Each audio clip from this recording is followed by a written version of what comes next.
Estamos en el capítulo 8. Hace 8 días estuvimos capítulo 8 del segundo libro de Reyes. Hemos estado viendo el ministerio del profeta Eliseo.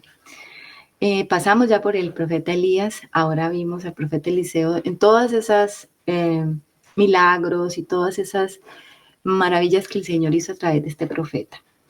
Como dice, y como dice la escritura, y como era el deseo de Eliseo, él pidió esa doble porción del Espíritu de Elías, ¿no? Que era la doble porción del Espíritu de Dios en poder.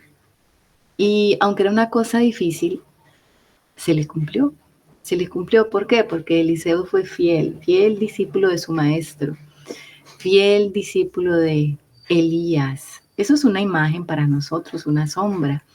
Si somos fieles discípulos de nuestro Maestro Señor Jesucristo, pues nosotros también podremos hacer las cosas que Él hizo y aún mayores, como dice la Escritura. Entonces,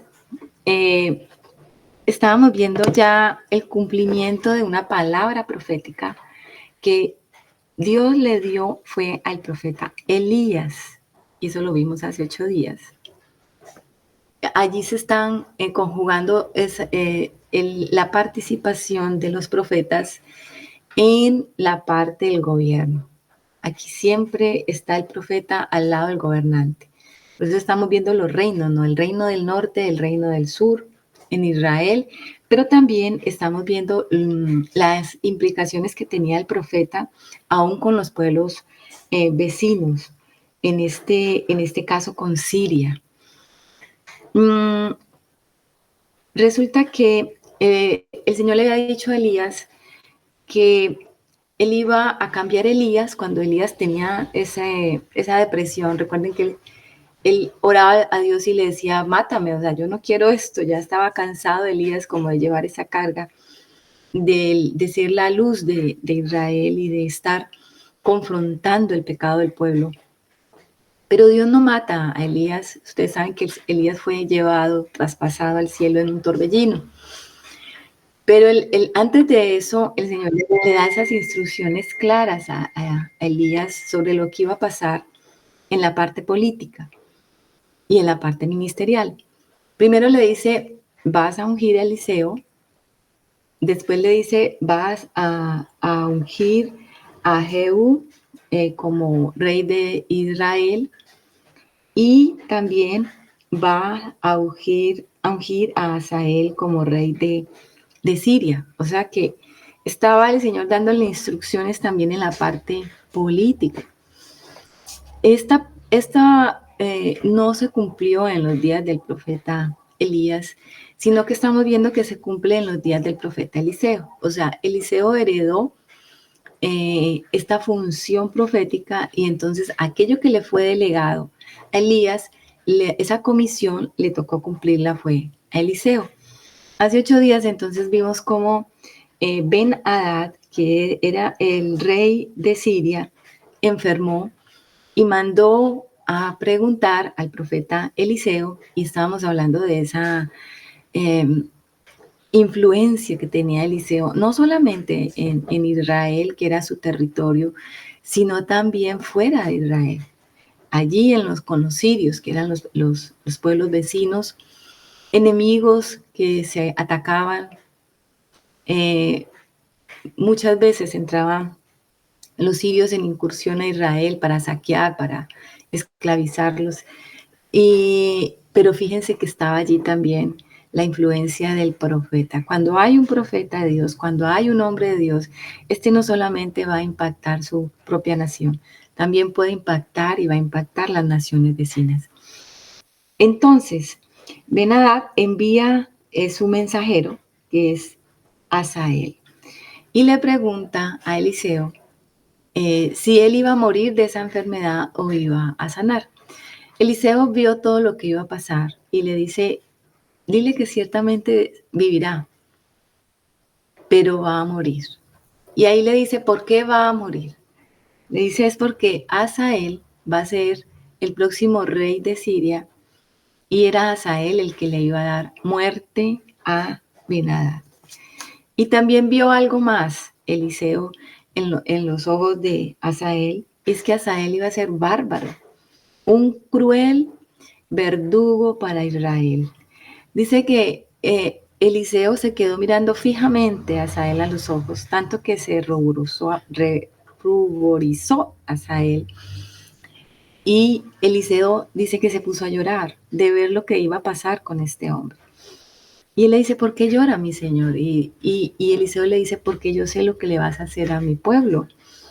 Y entonces le dice que iba a matar a los jóvenes a espada, que iba a derribar las fortalezas y aún iba a abrir el vientre de las mujeres que estaban encinta y iba a sacar los bebés y los iba a matar. Entonces Azael se queda muy impresionado y dice, pero ¿quién soy yo? Este perro muerto, dice, inclusive él dice, yo soy como un perro muerto, yo no soy nadie para que pueda hacer estas cosas. Y Eliseo le dice, ciertamente tú eres el próximo rey de Siria. Y entonces bajo esta palabra profética, Hazael va y le da las razones a Ben-Hadad, le dice que el profeta dijo que sí, ciertamente iba a morir, pero el día siguiente Ben-Hadad toma un paño húmedo, lo pone en el rostro de Ben-Hadad y este muere. O sea que sí iba a morir Ben-Hadad, no de la enfermedad, sino porque Hazael le dio muerte. Entonces aquí estamos viendo cómo se cumple la palabra profética dada a Elías. Aquí no hubo una unción, como nosotros hablamos hace 8 días, no hubo una unción al estilo sacerdotal o al estilo de los reyes de Israel que se derramaba aceite sobre ellos.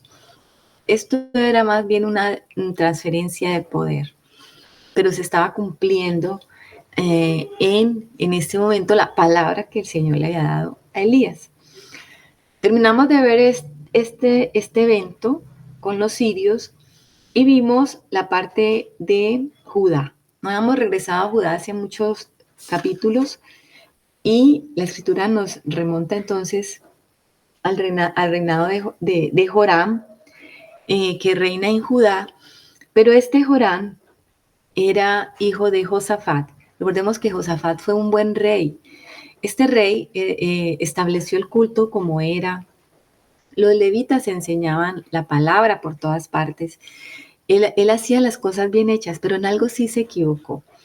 Y es que en su afán de hacer la paz, porque al parecer Josafat sí que tenía como ese deseo de conquistar todo lo que había perdido Judá cuando se rompió el reino, como de volver a tomar ese poder y a reconstituir todo como al estilo de Salomón. Él quería esas riquezas, él quería todo nuevamente, quería esa bendición de Dios y pasó por alto y no preguntó, no consultó al Señor y se fue a hacer una alianza con Acab. En este tiempo las alianzas se hacían era con vínculos familiares. Entonces Josafat casó a su hijo primogénito con una hija de Acab de nombre Atalía, que lo vamos a ver más adelante. Él se casa con Atalía, entonces hacen un parentesco. De esa manera se contamina Judá con toda la perversidad de Israel. Y eso fue lo que vimos hace 8 días, cómo este Joram se pervirtió tras las cosas que hacía Israel. En el 18, en el versículo 18 del capítulo 8, dice, anduvo en el camino de los reyes de Israel. Es un camino, fíjense eso, es un camino de idolatría, es un camino de separación de Dios, es un camino de rebeldía, o sea, anduvo en ese mismo camino. Cuando él era hijo de un buen rey, de un rey que tenía un corazón para Dios, pues se contaminó. ¿Y por qué se contaminó? Porque se casó con una hija de Acab y de Jezabel. Imagínense eso. Entró toda esta maldad a Judá por medio de Joram y por la labor que hizo Josafat. Esto fue lo que hizo Josafat mal hecho. Entonces, ¿qué pasó? El Señor permitió que Edom que era un pueblo que estaba sometido a Judá y a Israel, se rebelara en este tiempo. Se rebeló Edom y se liberó del dominio de Judá. Estuvimos hablando un poquito de eso, ¿no? Edom es Esaú, recordemos eso, Edom rojo. La palabra Edom quiere decir rojo. Viene también de la raíz que significa Adán. Edom siempre va a tipificar, obviamente, la carne. Entonces estuvimos hablando cómo Judá, espiritualmente hablando, perdió el dominio sobre su carne. Se levantó la carne y la carne se liberó. Y dice la escritura que hasta hoy, o sea, hasta hoy, dice la escritura, Edom nunca más volvió a ser, estar bajo el dominio de Judá.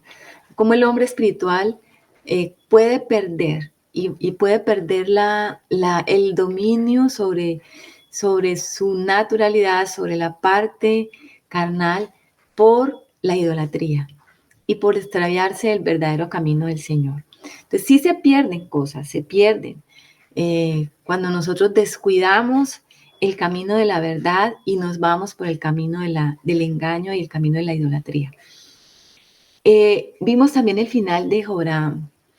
Quedamos pendientes de un detalle que estuvimos viendo en la escritura, porque cuando fuimos a leer en Crónicas, aparece que Elías le había mandado una carta a Joram, y ciertamente Elías le estaba diciendo todas las cosas que le iban a acontecer a Joram, entre ellas la penosa enfermedad de la cual iba a morir. Y estábamos con duda porque estábamos leyendo sobre el profeta Eliseo y por qué aparece entonces Joram allí en este momento y aparece Elías, si ya Elías había sido arrebatado, ¿cómo pudo escribir esta carta? Pero entonces vamos a ver la cronología bíblica para poder entender cómo si Elías fue el que le escribió esta carta a Joram. Resulta que en Primera de Reyes 22:50, cuando estamos terminando el último capítulo de Primera de Reyes, está hablando del reinado de Josafat. En ese último versículo, ahí dice, en Primera de Reyes 22:50, dice, y durmió Josafat con sus padres y fue sepultado con ellos en la ciudad de David su padre, y en su lugar reinó Joram su hijo. O sea que Josafat muere mientras está vivo Elías, el profeta Elías. Y si vamos a Primera de Reyes 17, dice Primera de Reyes, Segunda de Reyes 1:17, Segunda de Reyes 1:17. Y murió conforme a la palabra de Jehová que había hablado Elías. Reinó en su lugar Joram, en el segundo año de Joram, hijo de Josafat, rey de Judá, porque Ocosías no tenía hijo. Es decir, que cuando comenzó a reinar Joram, rey de Israel, ya llevaba 2 años reinando Joram, el hijo de Josafat, en Judá. O sea que sí, mientras estaba todavía Elías en su ministerio, ya había comenzado a reinar Joram en Judá. Por eso esta carta le llegó del profeta Elías. Lo que pasa es que luego desaparece de todo lo que hemos estado leyendo, desaparece Elías y comenzamos a ver todo el ministerio de Eliseo, y luego aquí vuelve a aparecer Joram. Entonces uno puede llegar a confundirse y decir, bueno, pero entonces ¿cómo fue que le mandó esa carta? Pero entonces ya estamos aquí aclarando que sí fue Elías el que le mandó la carta, porque mientras Elías estaba, Joram comenzó a reinar. Entonces vimos que Joram tuvo un final muy triste. Dice que enfermó de los intestinos y fue tan grave la enfermedad que se salieron sus intestinos. Miren una cosa, la escritura habla de la naturaleza de vientre. ¿Qué es una naturaleza de vientre? Una naturaleza carnal. La naturaleza de vientre es la que no se sacia, porque el vientre nunca se sacia. Usted come, se sacia por un momento y luego vuelve a tener hambre al ratico. Y si usted es de los que come todo el día y está picando todo el día, pues nunca está satisfecho. Entonces, esa es la naturaleza del vientre. Y es curioso que este hombre haya muerto de esta manera, ¿no? Una enfermedad muy penosa, dice la escritura, y al final se salen los intestinos de este hombre. Es terrible el juicio de Dios, ¿no? Entonces, estuvimos hablando del juicio de Dios al final de todo esto. Vimos cómo Dios juzgó a Ben-Hadad por manos de Asael, y Dios juzgó directamente a Jorán de Judá con esta terrible enfermedad. Lo juzgó por su idolatría. Y ahora vamos a ver también cómo Dios va a juzgar a, a Jorán, el de Israel, el rey de Israel, y a toda la casa de Acab. O sea, ese juicio viene de la mano de Dios. Ya le había hablado al profeta Elías cómo iba a hacer ese juicio y cómo el Señor entonces sí cumple su palabra. Pero hicimos una diferencia porque podía haber una confusión si vamos a ver la palabra aplicada a nuestra vida. Hicimos una diferencia entre los juicios del Señor. Uno es el juicio del Señor con misericordia y otro es el juicio de ira de Dios. Nosotros sus hijos, los hijos del Señor, los que estamos caminando en sus caminos, también tenemos juicios. Y vivimos sus juicios, pero los juicios con misericordia.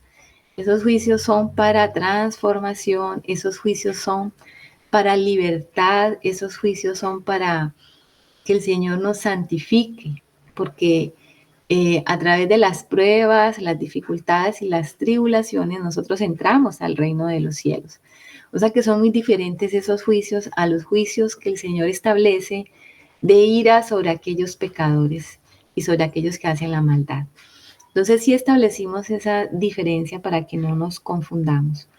El Señor estaba estableciendo y va siempre a establecer juicio sobre aquel que hace lo malo, pero aquellos que buscamos al Señor de corazón y estamos pidiendo sus juicios para que sean ordenados nuestros caminos, porque hablamos que la palabra juicio significa orden, es cuando el Señor establece ese orden en nuestra vida y coloca prioridades en nosotros.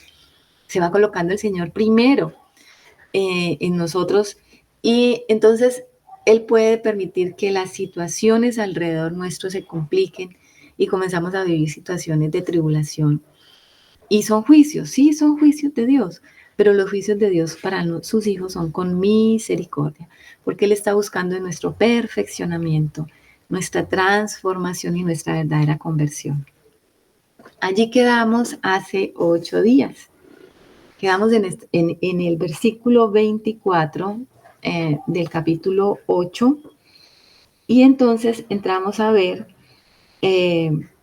cuando muere Joram, rey de Judá, entonces ahora lo sucede su hijo Ocosías. Ocosías es el hijo de Joram que lo va a suceder, hijo de Atalía con este Joram. Entonces vamos a leer del versículo 25 al 29. ¿Nos puedes ayudar con la lectura, Anita? Buenos días. Buenos días, Martica y hermanos. Del 25, 8:25. En el año 12 de Jorán, hijo de Acab, rey de Israel, comenzó a reinar Ocosías, hijo de Jorán, rey de Judá. De 22 años era Ocosías cuando comenzó a reinar y reinó un año en Jerusalén. El nombre de su madre fue Atalía, hija de Onri, rey de Israel. Anduvo en el camino de la casa de Acab e hizo lo malo ante los ojos de Jehová como la casa de Acab, porque era yerno de la casa de Acab. Y fue a la guerra con Jorán, hijo de Acab, a Ramot de Galaad, contra Hazael, rey de Siria, y los sirios hirieron a Jorán. Y el rey Jorán se volvió a Jezreel para curarse de las heridas que los sirios le hicieron frente a Ramot, cuando peleó contra Hazael, rey de Siria. Y descendió Ocosías, hijo de Jorán, rey de Judá, a visitar a Jorán, hijo de Acab, en Jezreel, porque estaba enfermo. Hasta Ok, gracias, Anita. Si le damos hasta allí, vamos entonces a mirar quién era este Asael. Dice que este Ocosías es hijo de Joram. Joram, el de Judá, porque es que aquí nos podemos estar confundiendo. Hay un Joram en Judá, un Joram en Israel, que reinaron paralelamente. Este Joram era hijo de Judá. Este Joram de Judá era hijo de Josafat, ya hablamos de él.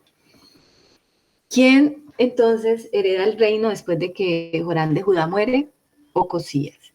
¿Quién es Ocosías? Es hijo entonces de Joram y aquí aparece el nombre de su mamá, Atalía, en el versículo 26. Pero dice que es hijo de Omri, entonces eso puede traer como hija de Omri, como una confusión. ¿Y quién era Omri? Bueno, ¿y por qué hija de Omri? Bueno, resulta que Omri, aquí dice hija de Omri, pero en realidad era nieta de Omri. ¿Por qué? Porque el hijo de Omri en realidad es Acab. Acab es hijo de Omri. Nosotros si vamos a Primera de Reyes, los llevo allí solamente para que no les vaya a quedar ninguna duda. Yo los llevo allí.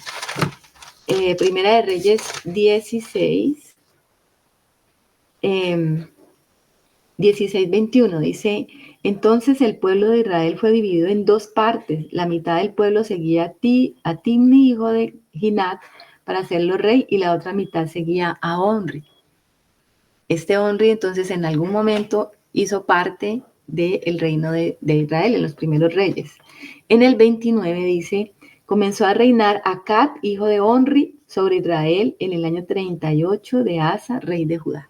Entonces, el que era verdaderamente hijo de Omri es Acab. O sea que Atalía era nieta de Omri, pero la escritura está diciendo que es hija por algunas cuestiones de tradición. Entonces, Atalía en realidad era la nieta de Omri, pero era hija de Acab. Atalía era hija de Acab y era hija de Acab con Jezabel. Y era, dice, yerno de la casa de Acab. Imagínense eso, pues, ¿qué se podía esperar entonces de Ocosías? Que fuera fiel hijo de su mamá, conformado a la imagen y semejanza de su mamá, que su mamá era conformada a la imagen y semejanza de su mamá, que era Jezabel. O sea que toda esta contaminación llegó hasta Judá. Y Ocosías tenía 22 años y también se fue a hacer parte de las luchas de Israel. Dice que fue a pelear con Joram contra, aquí ya estaba Asael, contra Asael, que ya vimos que fue el que mató a Ben-Hadad para quedarse con el reino asirio.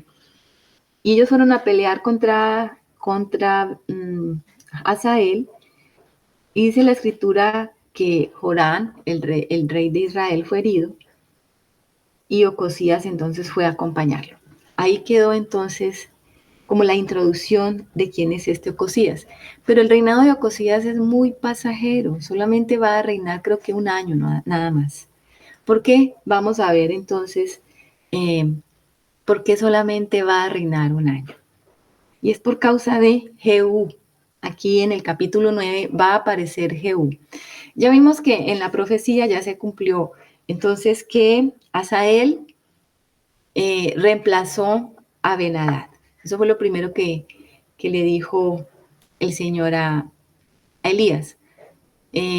Asael va a reemplazar a Ben-Hadad, perdón, Eliseo te va a reemplazar a ti, Elías. O sea, la parte de tu ministerio va a ser reemplazado por Eliseo. Eliseo fue el primero que fue ungido. Luego Asael toma el lugar de Ben-Hadad en Siria y se está cumpliendo la segunda parte.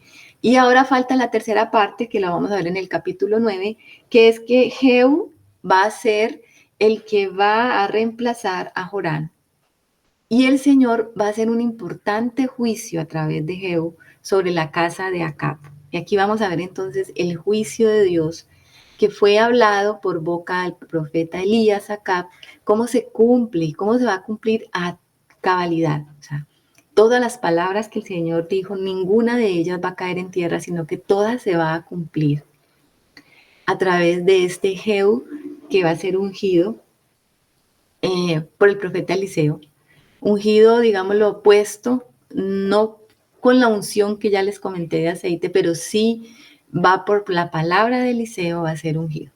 Entonces, vamos a leer desde el versículo 1 del capítulo 9 hasta el 13, para ver cómo entonces es introducido aquí Jehú en esta historia. ¿Nos puedes ayudar con la lectura, Anita, por favor? Desde el 1 al 13.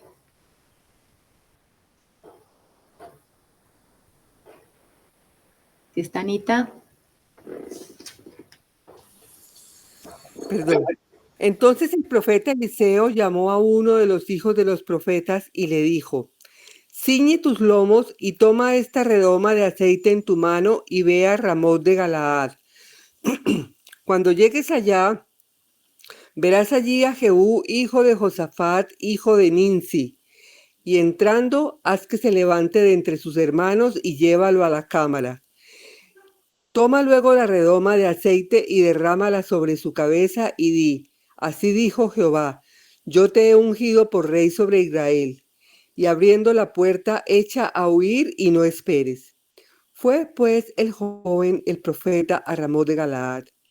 Cuando él entró, he aquí los príncipes del ejército que estaban sentados.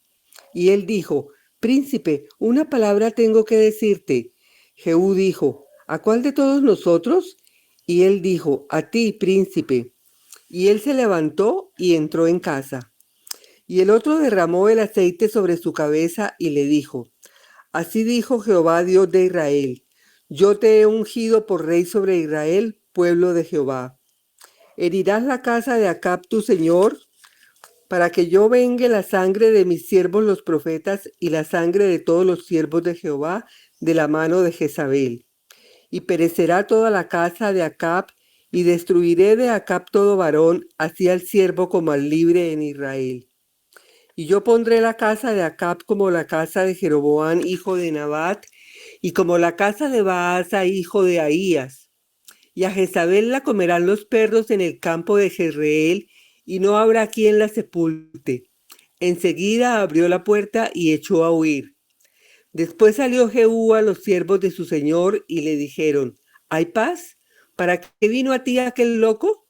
Y él les dijo: vosotros conocéis al hombre y sus palabras. Ellos dijeron: mentira, decláranoslo ahora. Y él dijo: así y así me habló diciendo: así ha dicho Jehová, yo te he ungido por rey sobre Israel. Entonces cada uno tomó apresuradamente su manto y lo puso debajo de Jehú en un trono alto, y tocaron corneta y dijeron: Jehú es rey. Ok, gracias, Anita. Bueno, aquí estamos viendo si hubo aceite, unción sobre este Jehú al estilo de Israel, porque era israelita. No fue Eliseo, fue un enviado por Eliseo, uno de sus siervos, de los profetas, y Eliseo le da instrucciones claras. O sea, ve, úngelo y sal corriendo, ¿no? Dile el mensaje y huye. No sé por qué lo mandó a huir. Pero fíjense cómo la palabra del Señor se cumple totalmente. Es impresionante. Cómo el profeta tiene esa capacidad y ese poder delegado de Dios para establecer una persona que va a cumplir con el juicio de Dios. Y es allí donde estamos viendo el, el ministerio profético en acción, el poder de un ministerio profético. En este tiempo era muy importante, muy importante. Nosotros vemos desde los tiempos de Samuel, cómo se levantó este ministerio profético con tanta fuerza en Israel, porque era necesario.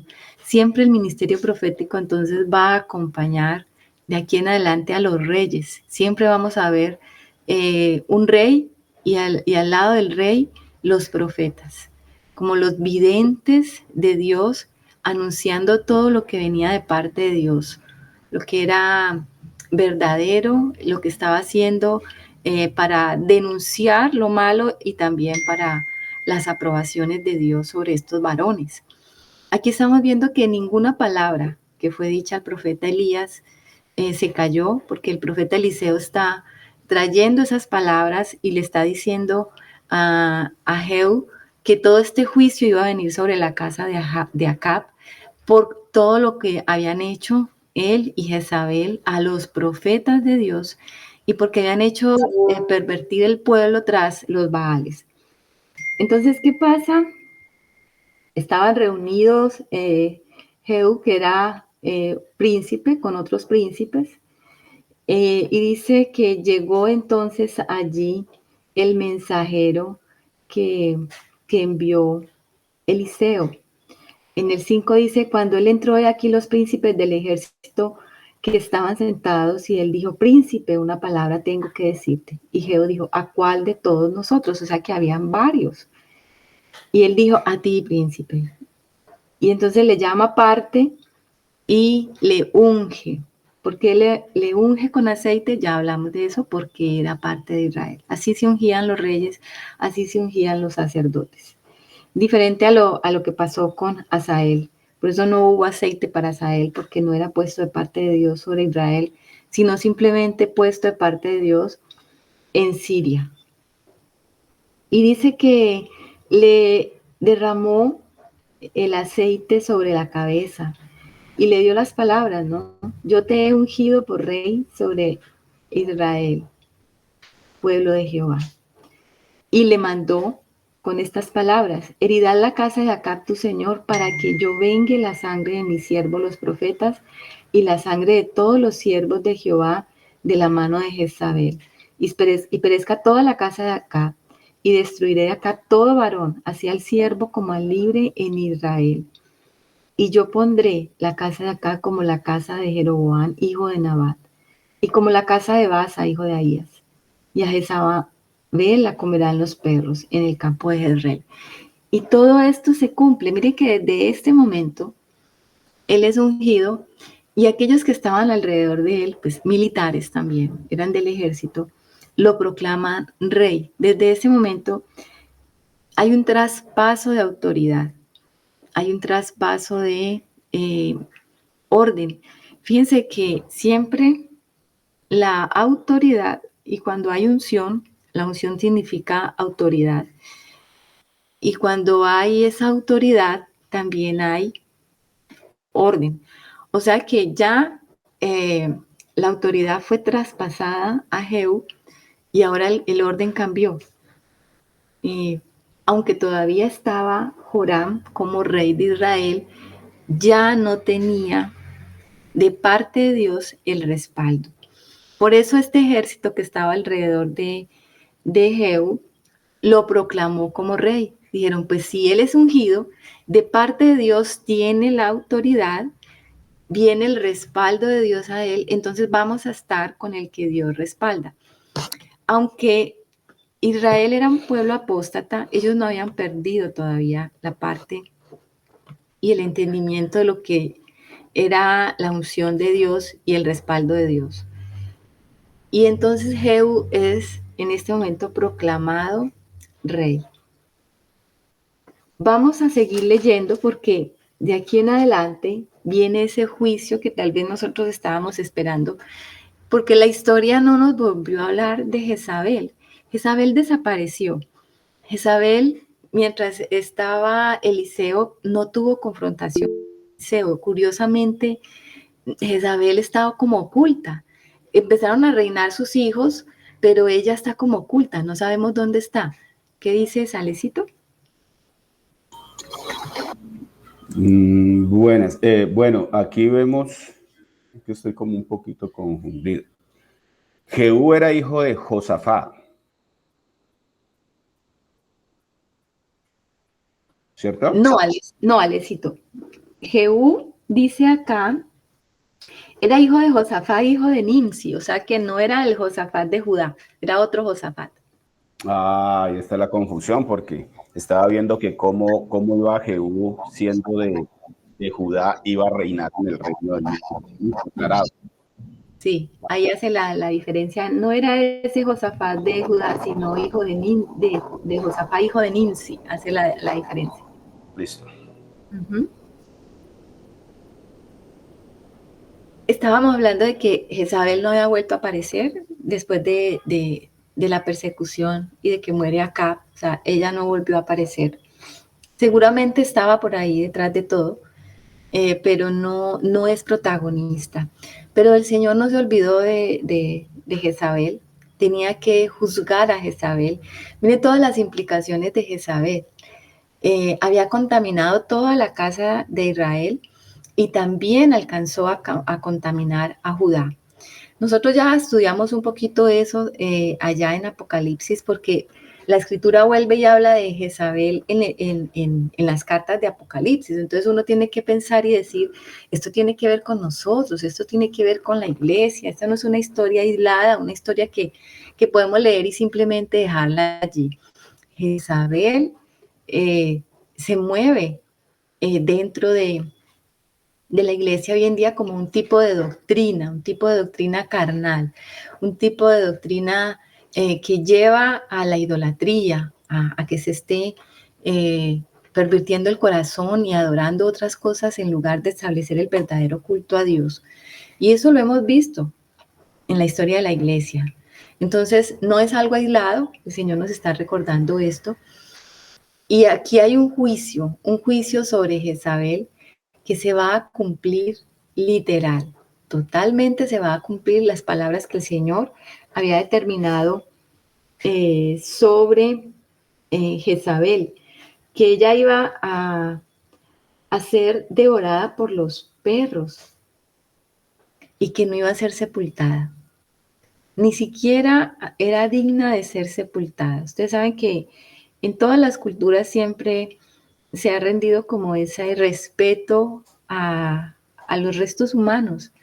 Es como respetar la dignidad del ser humano, dándole una sepultura a sus huesos.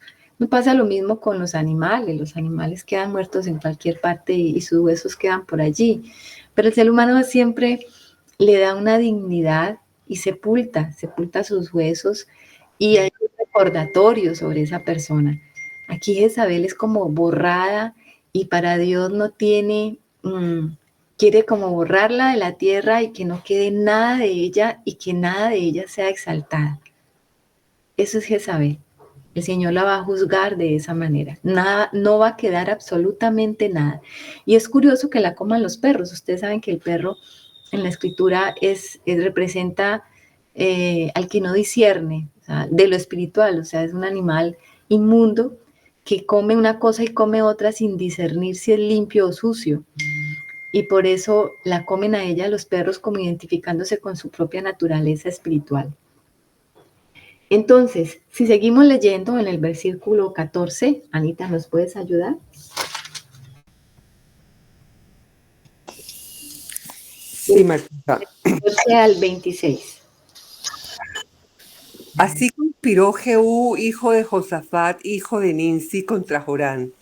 Estaba entonces Jorán guardando a Ramot de Galaad con todo Israel por causa de Hazael, rey de Siria. Pero se había vuelto el rey Jorán a Jezreel para curarse de las heridas que los sirios le habían hecho, peleando contra Hazael, rey de Siria. Y Jehú dijo: si es vuestra voluntad, ninguno escape de la ciudad para ir a dar las nuevas en Jezreel. Entonces Jehú cabalgó y fue a Jezreel, porque Jorán estaba allí enfermo. También estaba Ocosías, rey de Judá, que había descendido a visitar a Joram. Y el atalaya que estaba en la torre de Jezreel vio la tropa de Jehú que venía y dijo: veo una tropa. Y Joram dijo: ordena a un jinete que vaya a reconocerlos y les diga: ¿hay paz? Fue pues el jinete a reconocerlos y dijo el rey así: ¿hay paz? Y Jehú le dijo: ¿qué tienes tú que ver con la paz? Vuélvete conmigo. El atalaya dio luego aviso diciendo, el mensajero llegó hasta ellos y no vuelve. Entonces envió otro jinete, el cual llegando a ellos dijo, el rey dice así, ¿hay paz? Y Jehú respondió, ¿qué tienes tú que ver con la paz? Vuélvete conmigo. El atalaya volvió a decir, también este llegó a ellos y no vuelve. Y el marchar del que viene es como el marchar de Jehú, hijo de Ninsi, porque viene impetuosamente. Entonces Jorán dijo, unce el carro. Y cuando estaba uncido su carro, salieron Jorán, rey de Israel, y Ocosías, rey de Judá, cada uno en su carro, y salieron a encontrar a Jehú, al cual hallaron en la heredad de Nabot de Jezreel. Cuando vio Jorán a Jehú, dijo, ¿hay paz, Jehú? Y él respondió, ¿qué paz? ¿Con las fornicaciones de Jezabel tu madre y sus muchas hechicerías? Entonces Joram volvió las riendas y huyó, y dijo a Ocosías, traición, Ocosías. Pero Jehú entesó su arco e hirió a Joram entre las espaldas, y la saeta salió por su corazón, y él cayó en su carro. Dijo luego Jehú a Bidkar su capitán, tómalo y échalo a un extremo de la heredad de Nabot de Jezreel.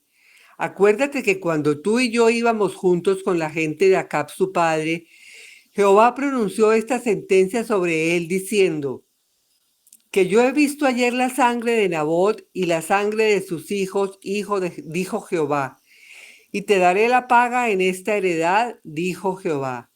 Tómalo pues ahora y échalo en la heredad de Nabot conforme a la palabra de Jehová. ¿Hasta allí, Martica? Hasta allí.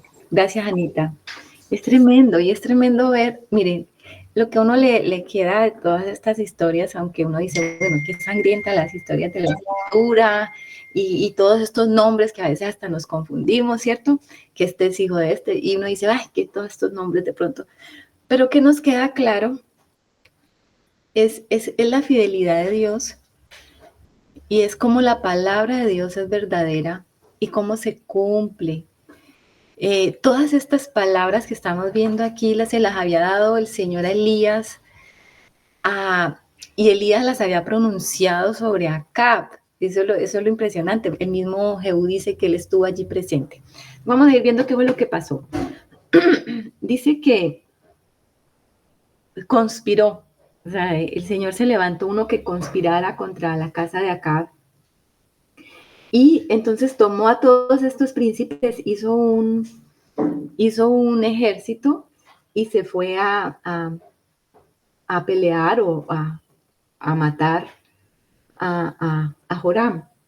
¿Dónde estaba? ¿Dónde estaba Joram? Estaba en Ramot de Galaad. Recuerden que él estaba peleando contra Hazael y él había sido herido, entonces se había ido a refugiar mientras se sanaba.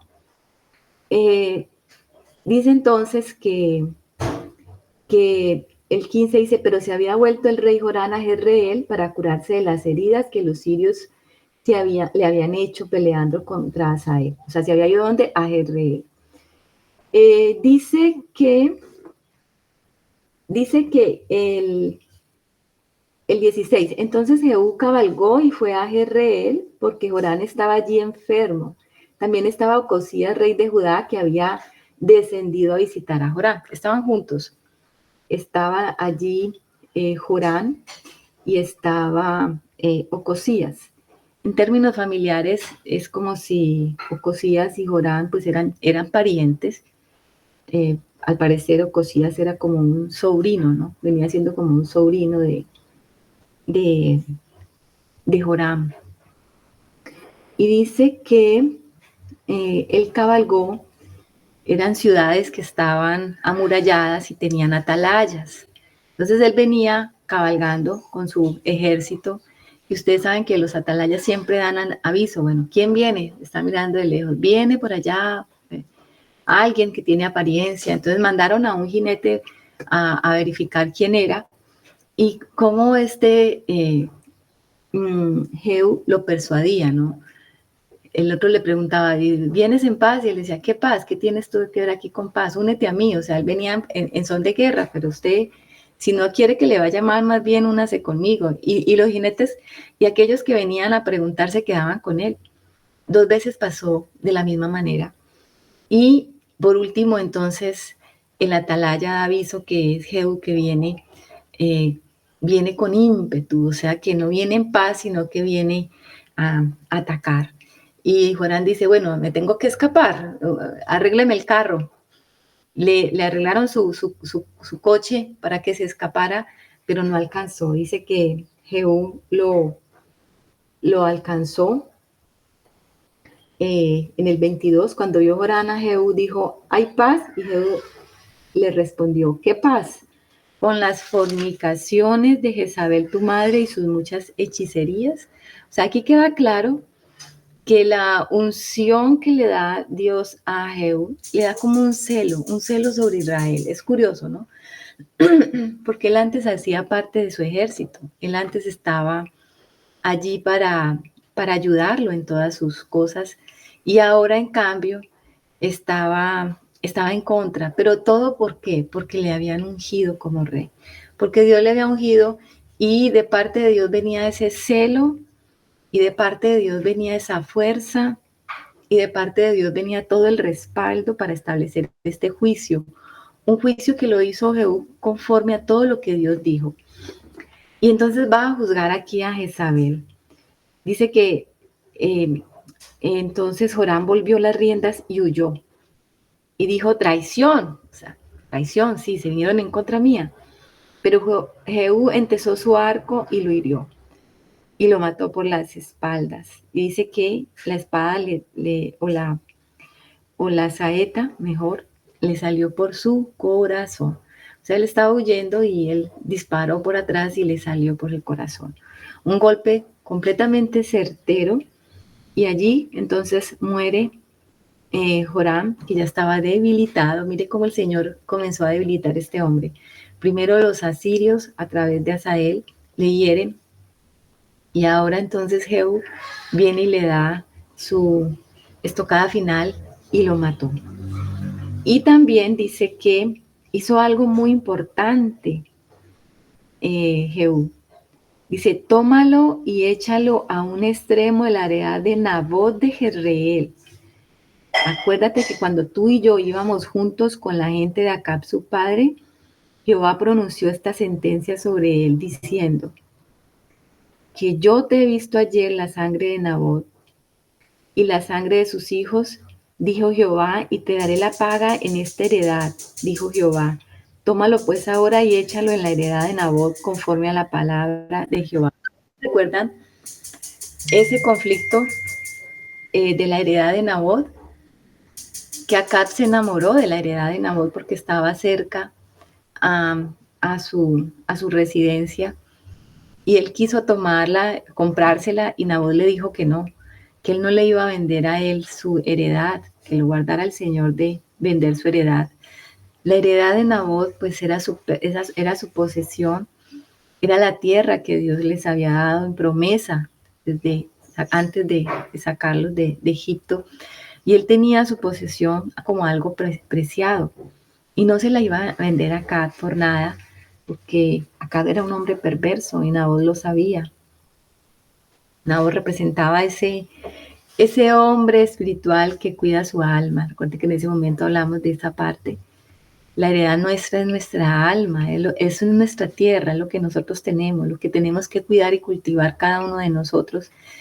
Y no podemos venderle nuestra alma a un perverso como Acab. Y Nabot dijo no. Entonces vino triste haciendo un berrinche. Ustedes recuerdan que Acab era algo así como un chico malcriado. Hizo un berrinche y se acostó contra la pared y no quería hablar con nadie, no quería comer. Y entonces vino Jezabel y le dijo, tranquila, yo le soluciono eso. Y Jezabel envió cartas a los principales de allí, de donde estaba la heredad y Nabot, y les dijo que Nabot había pecado, que lo sacaran y lo apedrearan. Y con un testimonio falso lo sacaron y lo apedrearon. y luego mataron a todos sus hijos, a los hijos de Nabot, porque obviamente que si Nabot estaba muerto, pues sus hijos heredaban.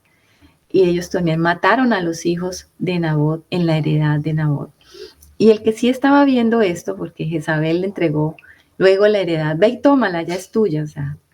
Y Acab sí fue y la tomó y feliz y no puso ningún reparo y no le importó qué fue lo que hicieron, pero al Señor sí le importó. Y entonces vino sentencia sobre Acab por boca del profeta Elías.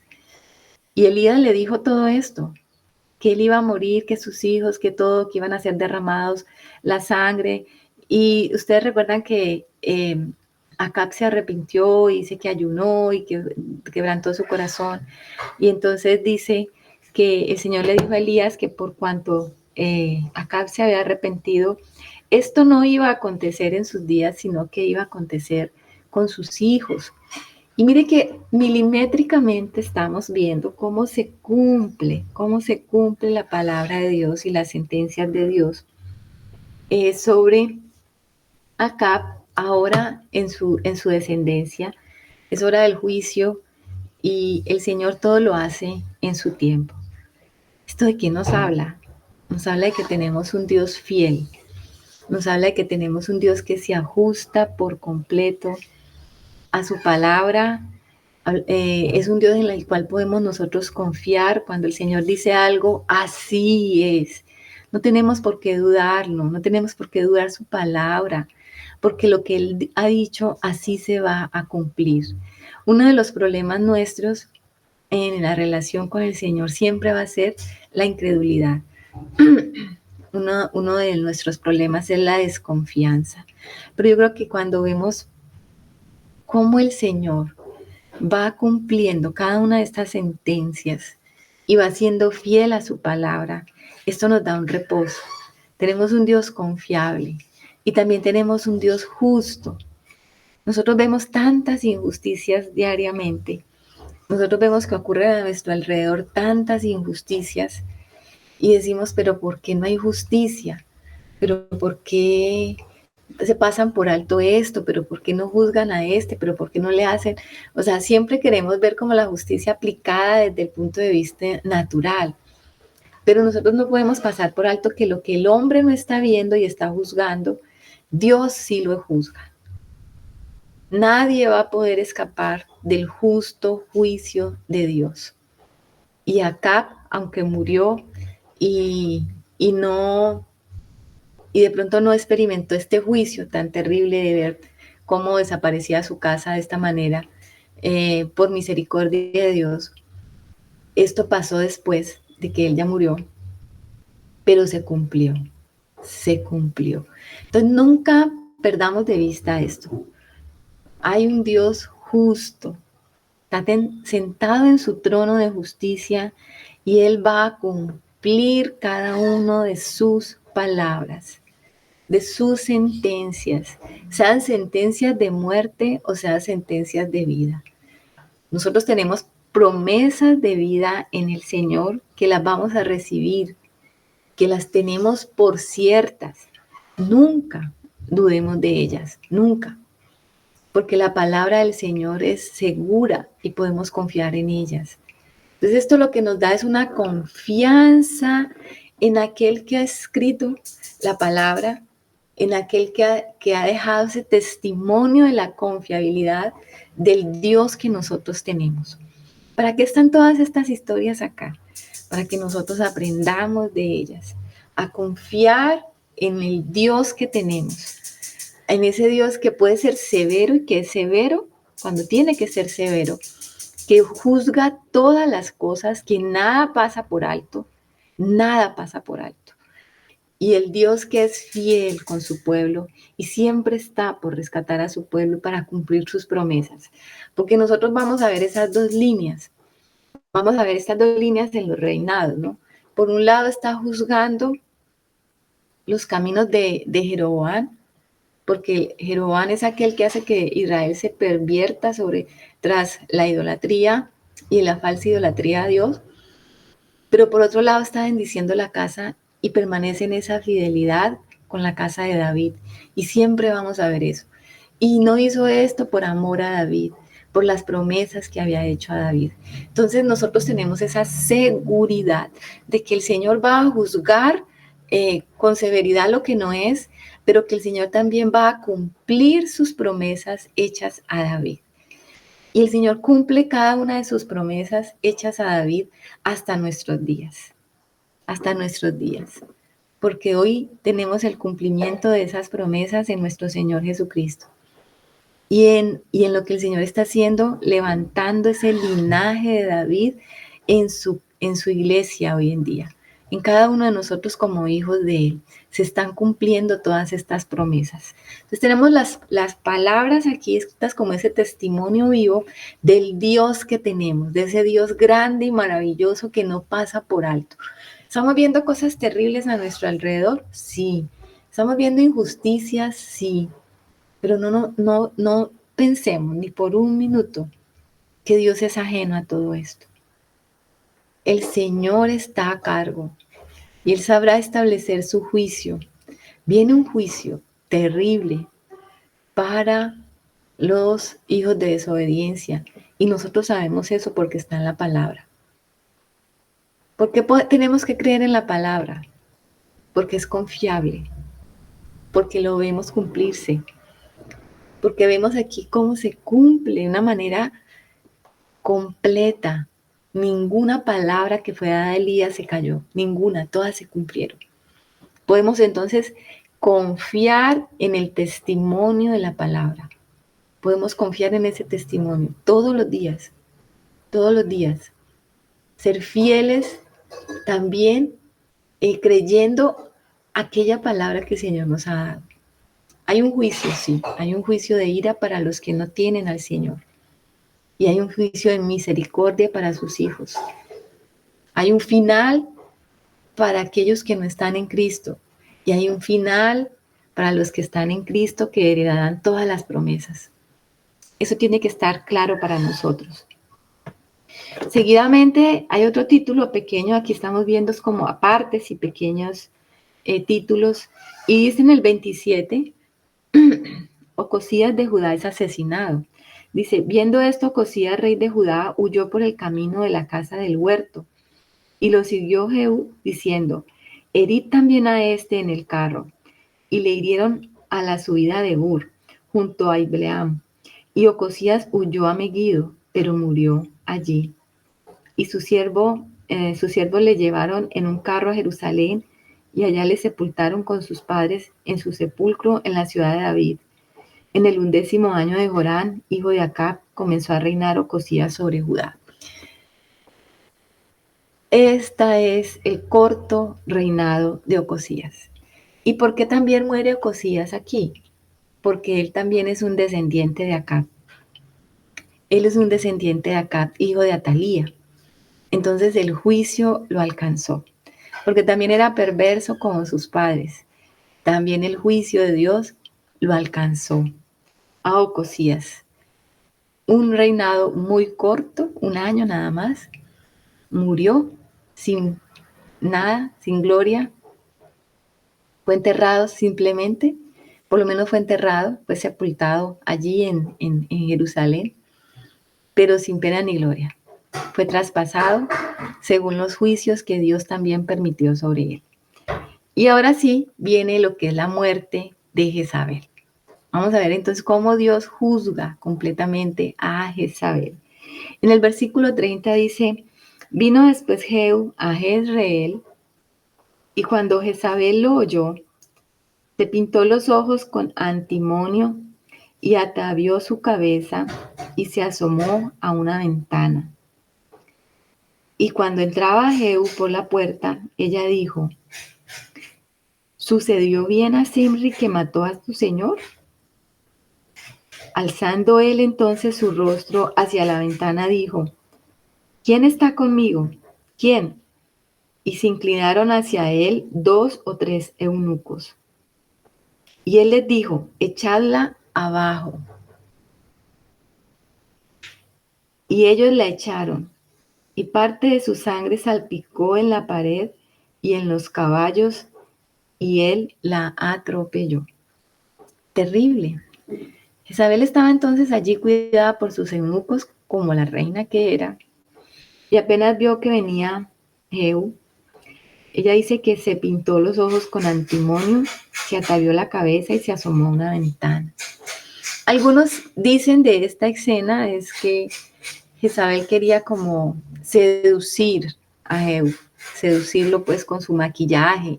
Y los que están en contra del maquillaje siempre dicen que esto es pues porque ella lo estaba seduciendo, porque algunos hablan de Jezabel como que seduce, sí. Sabemos que en la escritura habla de que era como seductora, sí, es una seductora. Pero más allá de esto, no sé si sea que lo quería seducir o simplemente se atavió como la reina que era para ponerse en el lugar que le correspondía, pues como la reina. A ver si de pronto él se humillaba, ¿no? Y trató como de intimidarlo cuando le dice, sucedió bien a Simri que mató a su señor, o sea, como estará bien que alguien mate a su señor y le va a ocurrir bien, pues no, había juicio también sobre eso. Pero él no se echó para atrás. Jehú sabía que tenía la unción de Dios y que tenía la palabra de Dios respaldándolo para ejecutar este juicio. Más bien entonces llamó a algunos para que se volvieran de su lado y dice que 13 eunucos pues se inclinaron a él y la echaron abajo. O sea que estaban en un lugar alto, él estaba abajo, seguramente ella estaba como mirándolo por la ventana y ella estaba abajo. Y esos eunucos entonces la tiraron por la ventana. Y dice que él pasó sobre ella y la atropelló con el carro. De esta manera entonces muere Jezabel. Así se establece el juicio que Dios había proclamado sobre ella. Dice el 34, entonces entró y después que comió y bebió dijo, id ahora a ver a aquella maldita y sepultala, pues es hija del rey. Miren que él todavía estaba pensando en la dignidad que tenía Jezabel. Ella era hija del rey de Tiro, ¿recuerdan? Ella no era israelita, ella era hija del rey de Tiro. Era una princesa, era una persona que tenía un alto, eh, digamos, posición social, pero él sintió como que, bueno, por lo menos hay que enterrarla, por lo que les estaba hablando de la dignidad que se le daba a los huesos, a los restos humanos. Pero dice que cuando fueron, en el 35, pero cuando fueron para sepultarla, no hallaron de ella más que la calavera y los pies y las palmas de las manos. Y volvieron y se lo hicieron y le dijeron, esta es la palabra de Dios, la cual él habló por medio de su siervo Elías, Tisbita, diciendo, en la heredad de Jezreel comerán los perros las carnes de Jezabel. Miren que no pasó mucho tiempo. Él entró y dice que comió y bebió, que se habrá podido demorar. Y mandó a que la recogieran y cuando fueron ya no había nada. O sea, en el momento en que él pasa, vienen los perros, no se sabe, perros salvajes tal vez de esta época, y se la comieron. Pero ¿enviados por quién? Enviados por Dios, porque se estaba cumpliendo a cabalidad la palabra de Dios. Se estaba cumpliendo palabra por palabra, letra por letra, lo que el Señor le había dado y a su siervo, como dice aquí, Elías, Tisbita, diciendo que en la heredad de Jezreel se iban a comer los perros a Jezabel. Y eso fue lo que pasó. Y el cuerpo de Jezabel será como estiércol sobre la faz de la tierra en la heredad de Jezreel, de manera que nadie pueda decir, esta es Jezabel. Así termina entonces esta terrible mujer que en su momento tenía todo el control y el dominio sobre Israel. Esta mujer que Elías huyó de ella temeroso. ¿Recuerdan el miedo que tenía Elías? Y huyó de ella a esconderse. Y porque era temeraria en el tiempo de Elías, no le importaba mandar a matar a los profetas. Y ahora está Jezabel totalmente desaparecida. Dice que ni el estiércol, no quedó ni para fertilizar los suelos, desapareció completamente. Y entonces vemos aquí el justo juicio de Dios cumplido sobre Jezabel, porque el Señor es fiel a sus profetas, es fiel a sus hijos. Elías no levantó la mano contra Jezabel. Él sabía que Dios iba a levantar la mano contra Jezabel. ¿Qué dice el hermano Germancito? Pues me hace meditar mucho esta historia, ¿no? Porque veo dos cosas ahí que me sobresaltan, o sea, me hacen como mucho énfasis ahí en lo que estoy meditando.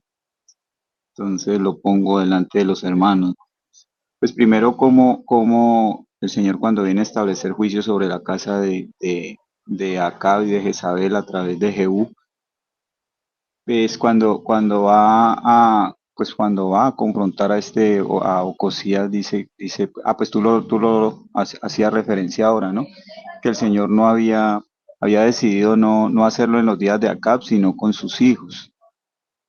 Entonces, pues eso hemos entendido en lo que el Señor nos ha permitido en este tiempo, que no es que el Señor le cobre a los hijos el pecado de los padres, porque pues eso tiene que ver mucho con esa enseñanza errónea que se habla de herencias, de maldiciones generacionales y todas esas cosas, sino que aquí vemos es como esa conducta heredada, pues esa misma rebeldía en el corazón del padre está en el hijo. Entonces, pues el Señor emite ese juicio, esa sentencia la cumple, la ejecuta en este hijo, porque este hijo está en los mismos caminos, ¿no?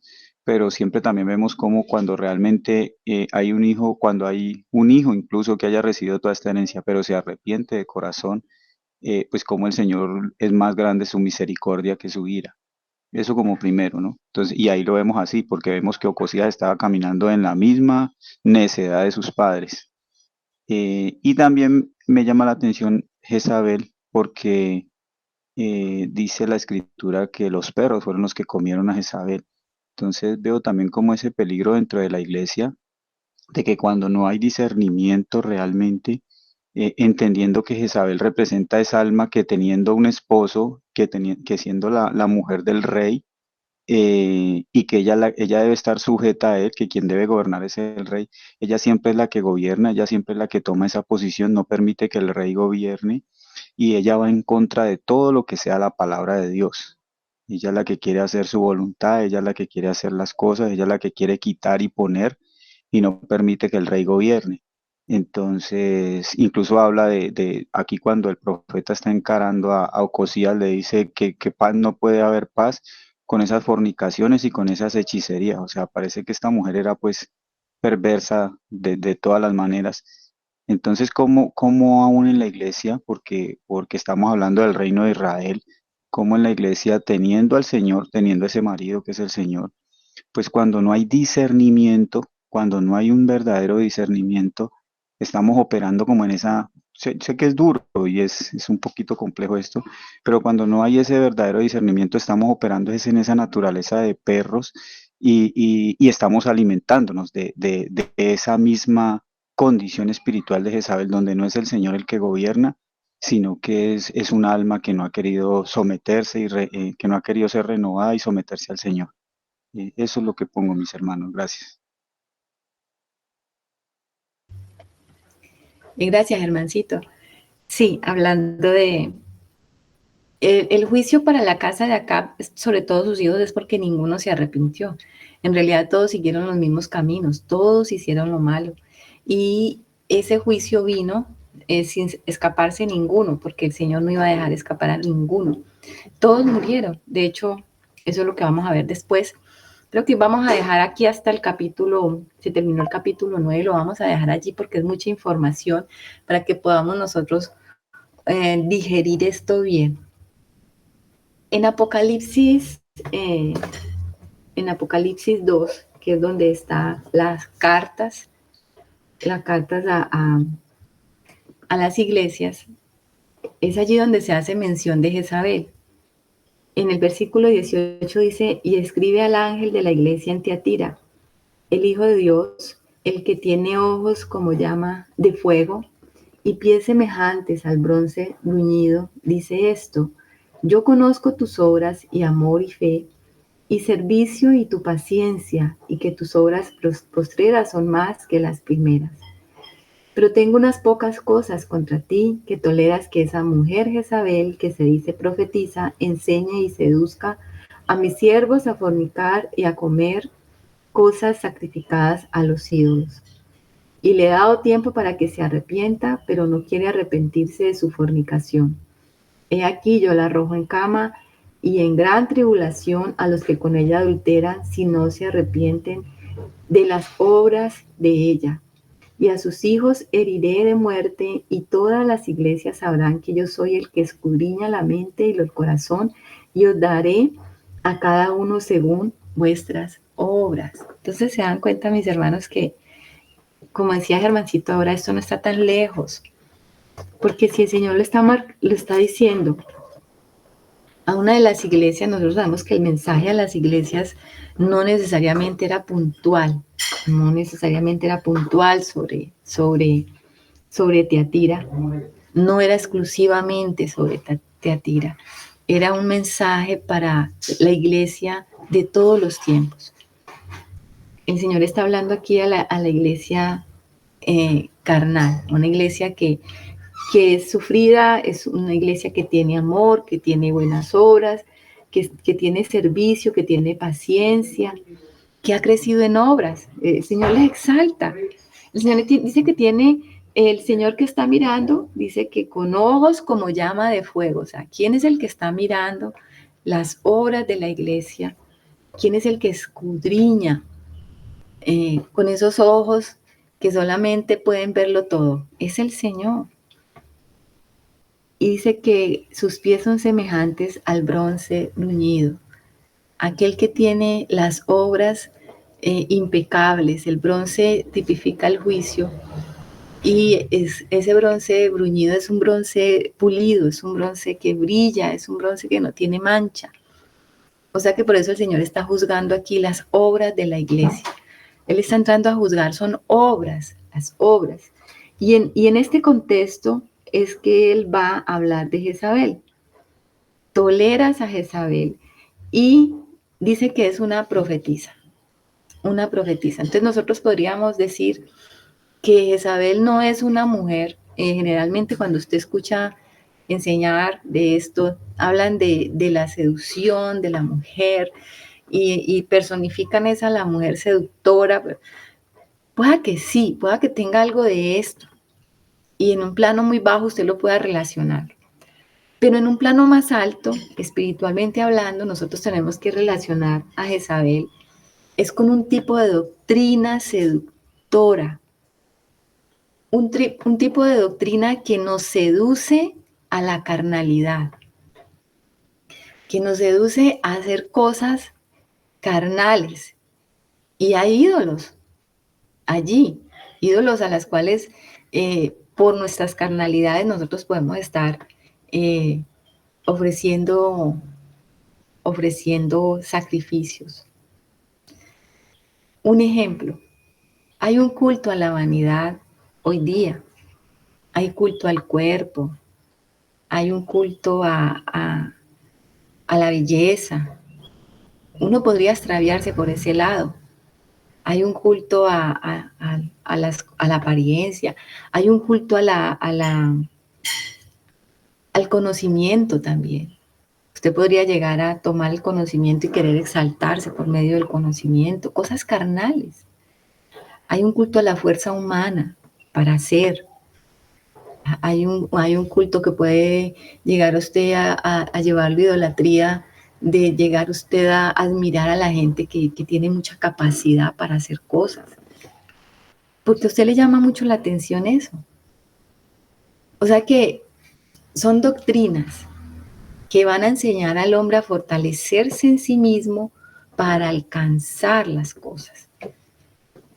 No es un hombre que va a querer morir y fortalecerse en Cristo, y tomar la gracia de Dios para vivir cada día. No, estas son doctrinas que te llevan a fortalecer la carne para que a través de la carne tú puedas alcanzar. Y mire que está hablando de alcanzar aún las cosas para Dios. No estamos hablando de que no son cosas religiosas, eso está dentro de la iglesia. Eso está dentro de la iglesia, o sea que no confundamos, esto está aquí y nos pueden estar diciendo cosas dentro de la iglesia, pero son cosas carnales. ¿Qué dice el hermano Alex? Nosotros vemos ahí también cuando se introdujo Jezabel acá, pues que se emparentó con Acab, pues por esas estrategias militares. Nosotros vemos que ella lo que hizo fue siempre atentar contra la palabra de Dios. Ella eliminó profetas y también en lo que vimos de la heredad de Nabot, pues ella atentó contra ese hombre que cuidaba su alma. Entonces vemos que también en lo espiritual esa Jezabel mora en nosotros. En nosotros está también como algo que quiere como opacar, callar o eliminar lo que el Señor quiere hablar a través de su espíritu. Entonces esa Jezabel espiritual, como dice, estoy viendo la más alta, mora en nosotros. Lo que pasa es que a veces nosotros pensamos que esto es para afuera y que el Señor está hablando a otros afuera. Y pienso yo que esta Jezabel, y si la nombra Juan en el Apocalipsis, es porque es espiritual y ha trascendido y ha evolucionado también en su actuar. Y en nosotros trata de hacer eso, trata de hacer lo que hizo, pues históricamente, esa que mató profetas y que anda detrás de las heredades del alma nuestra. Entonces ella sigue allí, y es la lucha que el espíritu tiene que hacer a diario contra esa Jezabel. Así es, la carne seductora, ¿qué dice Germancito? Vale, qué bueno es ver cómo el Señor añade, ¿no? Yo lo veo así de esa manera también, ¿no? Como lo están pues mostrando por el Espíritu, porque también hablaba de sus fornicaciones y de sus hechicerías. Entonces, como esa intimidad que tiene el alma, no con el Señor, con quien debe tenerla, sino con cualquier otra cosa, ¿no? Con que se hace una. Y esas hechicerías también las asocio como esas expresiones en ella de espiritualidad, ¿no? Esa falsa espiritualidad del alma. Y estamos hablando de creyentes, ¿no? Estamos hablando de convertidos, de miembros de la iglesia. Cómo aún tenemos que luchar con esa naturaleza que hay en nosotros, ¿no? Con esa espiritualidad que no es del Señor, que no rinde culto al Señor, y como dice la palabra por acá en el Nuevo Testamento, es a esas almas adúlteras, ¿no? Como esa alma que no tiene intimidad con quien debe tener, que es con su Señor. Así es, un alma adúltera, un alma infiel. Fíjese que dice que ella, ahí en el versículo 20 de Apocalipsis, dice que ella enseña y seduce. O sea que es un tipo de enseñanza seductora, un tipo de enseñanza que desvía la verdadera adoración a Dios y desvía hacia la idolatría. O sea, todo lo que no tiene que ver. El Evangelio es una persona, el Evangelio es Jesucristo. El Evangelio es la gloria de Dios. Y Cristo es la gloria de Dios. El Evangelio está centrado en Cristo. Si nosotros como iglesia no aprendemos a depender de la vid verdadera, como la fuente de nuestra vida, como el generador de nuestros pensamientos, de nuestras acciones, porque aquí está hablando de obras, es que el Señor está juzgando aquí las obras.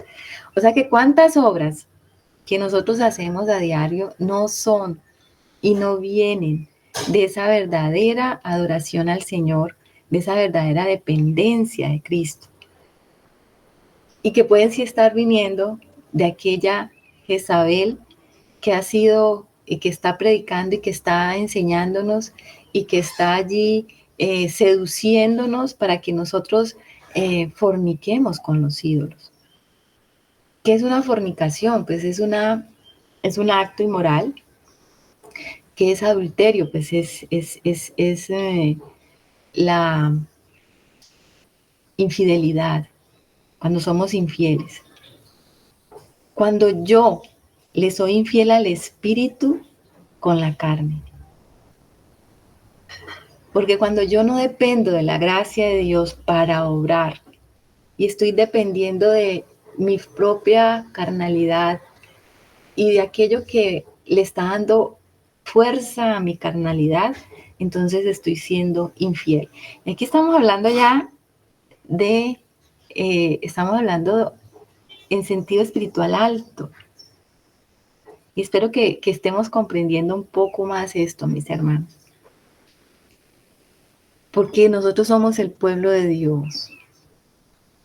Y nuestra vida tiene que estar centrada en Cristo. La historia de Reyes y de Acab y de Jezabel y de toda esa idolatría lo que nos muestra es algo natural. Ellos tenían esos ídolos externos, ellos se habían alejado del verdadero culto y todo lo que hacían era externamente y es una imagen, una sombra de lo que en realidad pasa en nosotros internamente. Cuando somos infieles al Señor, no dependiendo del Espíritu y de Cristo y de su fuerza y del poder de su gracia, nosotros podemos ver esto en Pablo. Pablo todo el tiempo habla del poder de su gracia, actuando poderosamente en él para predicar el Evangelio. Y él le dice a Timoteo, esfuérzate en la gracia. Y él todo el tiempo está hablando de la gracia de Dios que opera poderosamente en nosotros para destruir las obras de la carne. ¿Quién es la gracia? La gracia es el Espíritu de Dios que ahora está implantado en nuestro espíritu, que trae la vida de Cristo, que es la fuerza del Espíritu que opera en nosotros, por la cual nosotros tenemos que vivir diariamente.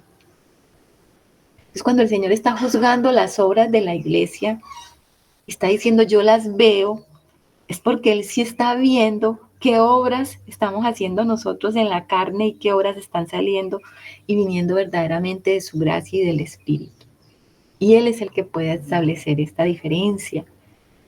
Y Él es el que puede juzgar porque Él fue el único que caminó sobre esta tierra haciendo la voluntad perfecta del Padre. Por eso sus pies son como bronce bruñido, o sea, refulgente, brillante. No hay mancha. Él es el que puede juzgar. Y él está juzgando. Y él está juzgando esas obras y dice que a los hijos, o sea, él está diciendo que hay unos hijos de Jezabel dentro de la iglesia, o sea, unos hijos que hacen la voluntad de Jezabel. Dice que los heriré de muerte. Y todas las iglesias sabrán que yo soy el que escudriña la mente y el corazón. ¿Cómo les parece, mis hermanos, esto? Tiene que ver con obras, tiene que ver con el corazón, con la mente, con una mente libre completamente de la carne. De la carne, nosotros hemos hablado de la carne de muchas maneras. Carlos acabó de hablarnos de los velos, del velo, y todo tiene que ver con la carne. Pero el Señor ya venció todo esto. Y hay unos hijos todavía de Jezabel dentro de la iglesia que van a ser juzgados. Y los herirá de muerte el Señor. Sí, es que Jezabel tiene que morir. Y seguramente no va a matar a los hijos de Dios, sino que Jezabel va a morir en cada uno de los hijos de Dios. Y esa parte tiene que morir. El Señor va a traer juicio para matar eso en cada uno de nosotros. Si todavía lo hay, lo tiene que matar, lo tiene que sacar. Porque lo único que tiene que quedar después dentro de la iglesia, y hacia allá vamos, porque ese es el llamado de Dios a su pueblo, es la verdadera adoración a Cristo. Las obras de Cristo, por la gracia de Él, por el Espíritu que nos ha sido dado, por ese poder que viene de Él, para que nosotros caminemos en Él. O sea que esto tiene que salir de la iglesia, esto tiene que salir de nosotros hoy. Esto el Señor lo tiene que matar a Jezabel y tiene que matar los hijos de Jezabel, las obras, todo lo que haya de Jezabel en nosotros tiene que morir. Hay un juicio para eso, hay un juicio. Entonces el Señor nos está llamando a que nosotros entendamos por la luz, por la revelación del Espíritu, que esto también tiene que ver con nosotros. Tiene que ver con nosotros hoy. Que Jezabel salga, que la carne sea completamente aniquilada porque no va a quedar de ella memoria. Al final es el hombre espiritual, como dice Primera de Corintios 15, cuando habla el apóstol de la resurrección. Primero es el hombre natural y después será el hombre celestial. El hombre celestial es aquel que se va a revestir de toda la gloria de Jesucristo. Y ese es el proceso en que nosotros estamos, mis hermanos. Y por eso estamos estudiando la Escritura y que haya luz para que avancemos cada día hacia esa gloria de Cristo en nosotros. Que no seamos descuidados, que pueda que haya algo de esto todavía en nosotros, pero que el Señor lo juzgue, que traiga sus juicios con misericordia y que nos libere de todo esto. Hoy nos enciendes el corazón.